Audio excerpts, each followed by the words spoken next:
para louvar e engrandecer o nome do nosso Senhor por todas essas coisas, por todas as vitórias.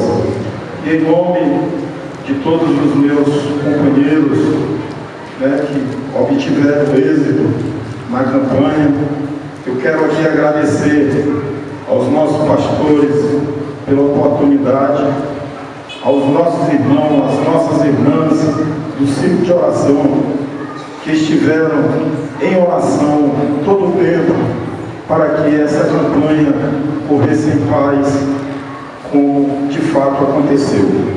Muito obrigado pelas orações da igreja, obrigado por aqueles que votaram, obrigado por aqueles que oraram por nós e que a vitória o Senhor nos concedeu através dos nossos irmãos.